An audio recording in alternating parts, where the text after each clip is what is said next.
KROW, who is a great Overwatch 2 YouTuber. I strongly recommend you subscribe to him if you haven't. Just released a team composition guide for all of the heroes in the game. Here is that table of all the heroes and which compositions suit them best. A green check mark means it's their default style. Red X means do not play them with this composition. Orange triangle means playable but not particularly synergistic. Red triangle means counter, as in this hero counters an opposing team using this style. KROW didn't explain how he plays the heroes, so I'm making this addendum to his guide with my thoughts on his placements. A quick explanation on the compositions. So this is in my own words, by the way. Poke lineups have strong long-range damage and generally want fights to last longer for them to get picks. They don't like enemies who can close the distance on them quickly, especially lineups with vertical mobility. Generally speaking, Poke counters Rush but loses to Dive. Rush, also known as Brawl, lineups are durable, close-range fighters who want to steamroll your front line and beat you head-on. They struggle to cross large open areas and deal with mobile heroes. Generally speaking, Rush counters Dive but loses to Poke. Dive lineups are very mobile and can engage when and where they so choose. They're more fragile than other comps and tend to need to create a strong advantage off the initial dive to win fights.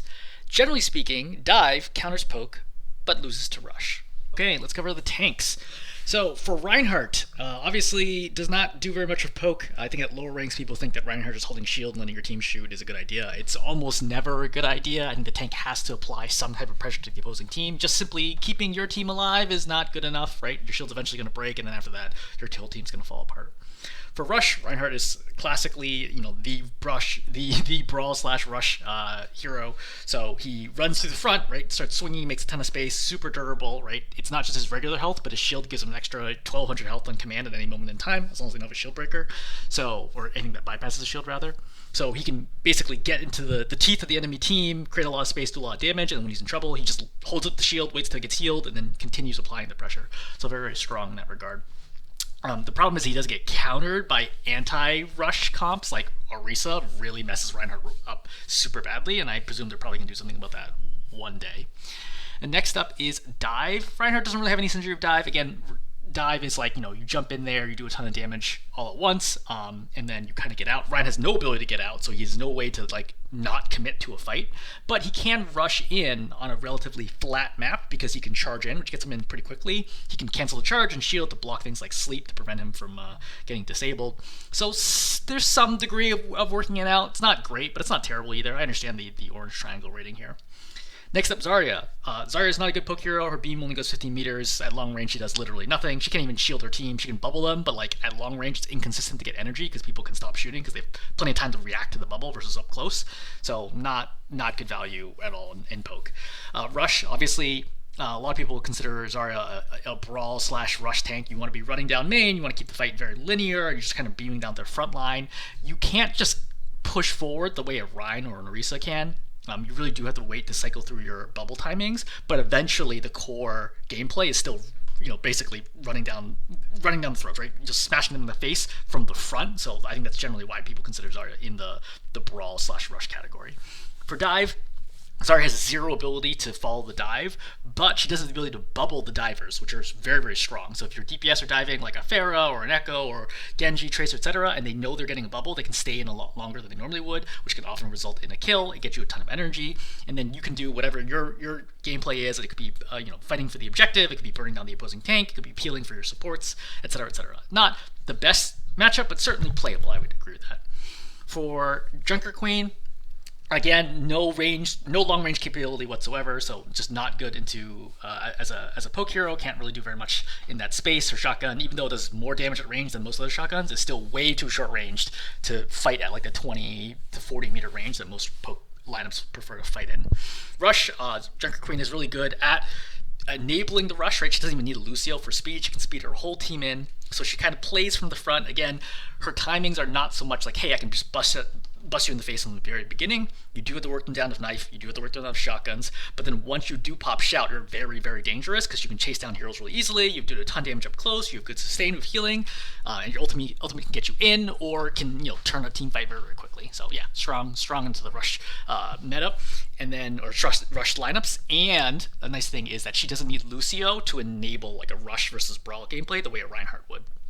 Finally, dive. So we have red triangle for Junker Queen, indicating that it's counter. I would generally agree with that. So Shout is incredibly strong as a defensive ability as well. It's got a long cooldown, but if someone's trying to target down, like let's say your Ana or your Zen, you pop Shout, and like 90% of the time it's going to be a save because the extra speed plus the extra health usually means that they will not die. Right? Dive heroes have very, very small windows to get kills, so a hero that's suddenly much faster and durable than they expect will not die.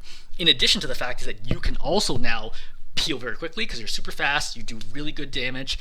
You have knife. You have axe. Right. You could also prevent people from getting out by knifing them, like Winston, for example. So yeah, strong against dive lineups.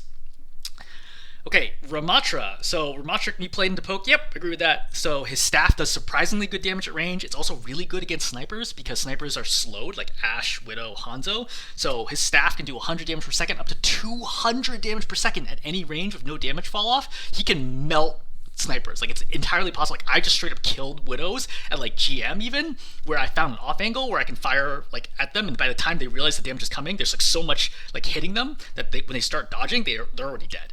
So it is very possible to apply a considerable amount of pressure with Ramatra with a staff.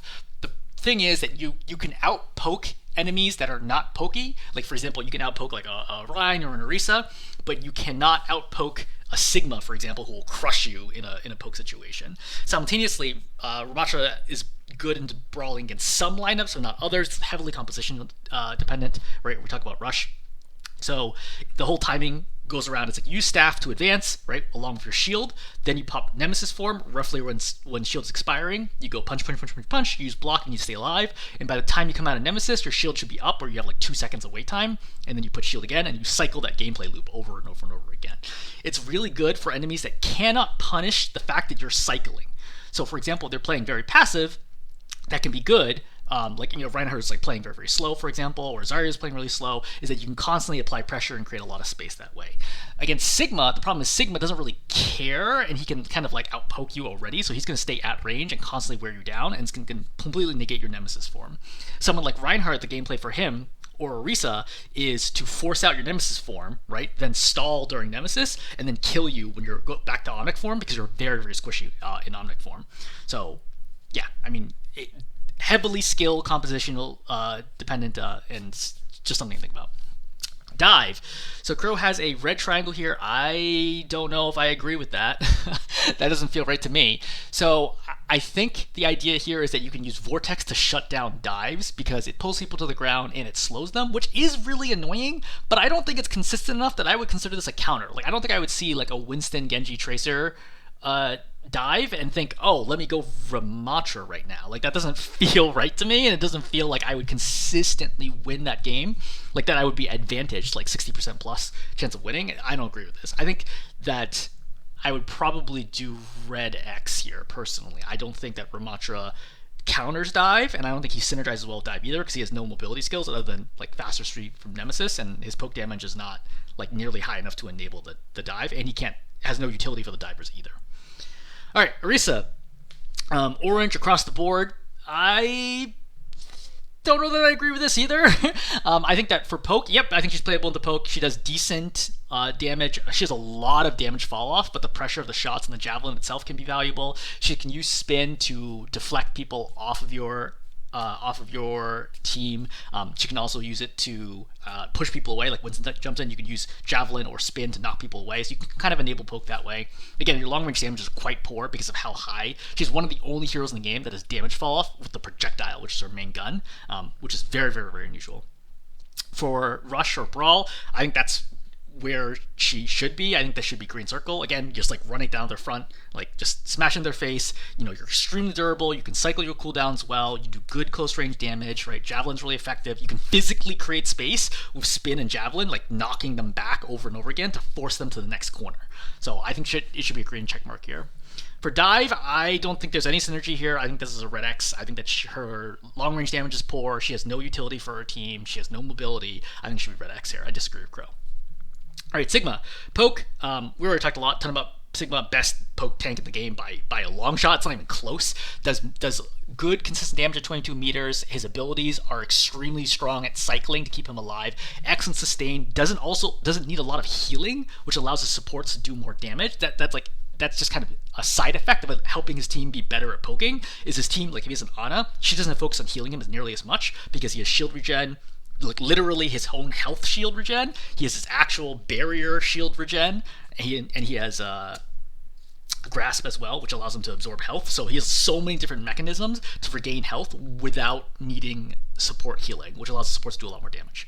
For Rush, I think this is borderline red X. I understand the orange triangle here, so he can run up to the front and be kind of like your spearhead in that sense if you're trying to run it down. I think the issue is that he doesn't do a lot of damage. He's one of the lowest. In fact, I think he's the second lowest damaging tank in the game. I think he does like 73 damage a second. Winston's at 60 for perspective. Winston splashes way more than Sigma does. So he's one of the lowest damage tanks in the game. He's not particularly fast. He's committed once he's in there. I don't know that this feels so great. I think that would probably go red X here. And then for dive, again, Sigma has good damage at distance at 22 meters, but not at like 35, 40 meters, like attacking someone at high ground or across the point. So he has no real damage projection there. His barrier is never going to be in position to help his divers. He has no other utility, no mobility. I don't think that this makes any sense for him to be in the to have anything other than red X here. So I agree with KROW. All right, Ball, red triangle for poke, so counters. Yes, 100%. Ball is so good against poke. Poke damage lineups typically don't do a lot of damage. Like, they do a lot of damage at range compared to most other heroes, but they don't do a lot of damage, period. Like, the highest damage heroes are the ones that do a lot of damage up close. You're looking at the Bastions, you're looking at the Reapers, you're looking at the Junkrats, etc. But if you're playing things like Ashe, Hanzo, Widow, Ball doesn't care about any of that. Like, you do almost no damage to the Ball, and he's going to wreck you.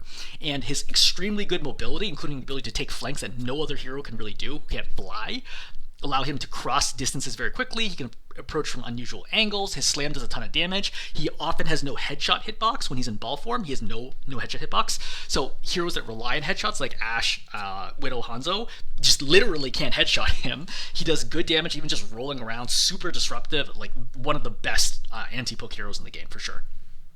For Rush, the problem is that Ball has no frontline presence. He's very like cyclical in terms of his pressure. So he rolls in, right, slams, creates pressure then, but then he has to roll out to get megas or get healed, etc. And then you have nobody in your front line. And the problem is that they're running like a Rush lineup. They just run over your back line and they kill everyone. So that's why Ball has no synergy with other Rush heroes that really need an anchor tank in front of them to create space. With dive, yep, Ball synergizes really well with dive. Again, super mobile, strong initial engages, very self-sufficient, can win 1v1s, can even like win or disrupt like 1v2 situations. So yeah, like really, really good with dive. Doomfist, basically the same thing as Ball, right? Really, really good at countering poke lineups because of his unusual, like incredible mobility. He's very, very fast. He's very erratic. He has the ability to block any damage back up. He has the ability to do one shots. His ultimate can move him anywhere, and often poke heroes don't have great mobility, so he can use his ultimate to kill them. Yeah, just really, really good in poke. Rush, same thing as Ball, except I would actually put him in the orange triangle. I think it is possible to play Doom in, at least in ranked. I think in pro play, no, but in ranked, I think it's possible to play him in a brawly type situation where you stay consistently in your front line, punching people away, like getting shields, cycling block in to stay alive. I think it is possible to play. It's not ideal, but I think it's playable at most ranks. Of course, if they have an Ana, you're in big trouble. But beyond that, I think in a lot of comps, it actually is playable for Doom to be the tank in a brawl situation. For dive, Doom's same reason as Ball, right? Super mobile, high initial engagement damage, right? Ability to get out, self-sufficient, makes a ton of sense for dive. Winston has no synergy with poke. Yep, that makes sense. His bubble is terrible when used defensively. You really should always be using it offensively, so you want to be engaging the team. But if your team is not engaging with you, then you don't really have a lot of help, and you don't do a lot of damage, and that means nothing dies. To be fair, it is possible to dive in and have like your snipers on your team kill people you're shooting at with like the space. So it's not impossible to play, but often your dives are to angles where your team cannot safely help you unless they physically come along, because they're often high ground or around a corner or whatever, and thus your team can't shoot at the targets you're jumping. For Rush, this is something I think is viable and probably in the pro play, but not so much in ranked play, for Winston to be kind of your frontline tank, playing super, super safe, playing lots of corners. I remember seeing a really good game for this on Colosseo in Owl a few seasons ago. where Winston was used, where the teams were mirroring Winston and like Winston's and Lucio's too. So there's really not a lot of healing, and the Winstons were both playing like hyper safe. But the thing is that they could punish anyone who's like even slightly out of position, or when they take like get hit by. It was back in the Soldier Man. I think it was season 1 or season 2. So it is possible to play that. I would not recommend it. I'd personally say for ranked play, this is a red X. Dive. Yep, Winston makes sense for dive, right? Super mobile, jumps in, does a lot of damage, uses bubble to stay alive. Bubble buys him the time to jump out. Classic dive hero, right? When I think of dive tanks, the number one tank that I think of is Winston for like the most straightforward dive tank there is in the game. All right, for D.Va, not a poke tank. Yep, makes total sense. She has no damage projection at range. Her missiles are super inconsistent and accurate at range. Her cannons do like literally no damage at range. So yeah, does absolutely nothing. You can peel for your team sort of, but again, as previously mentioned, peeling for your team is never enough value as a tank. You need to create some space yourself in order to consistently win games. For Rush, yep, I would say playable here. D.Va does a lot of damage up close. She does like 215 to 20 plus with missiles, and then 144 without missiles, which is still really good damage. It still makes her one of the highest damaging tanks in the game, and she can headshot. So she can definitely mess people up in the front line. So especially if they don't have a high damage lineup, you can walk it down main against them. So for example, you could outbrawl someone like a Junker Queen, right, in some situations, right? Or you can even outbrawl a Reinhardt in some situations because you do a lot of damage if you can focus on fighting him only when you have missiles up. Yeah, definitely situations where she's playable into that. Dive, yep, D.Va's super mobile. She has excellent burst damage. She's very sustainable, or excellent self-sustain, and she can DM her diving teammates as they go in, which is very strong at shutting down things like Magnetic Grenade and On a Sleep Dart. So yeah, that's the tank roster.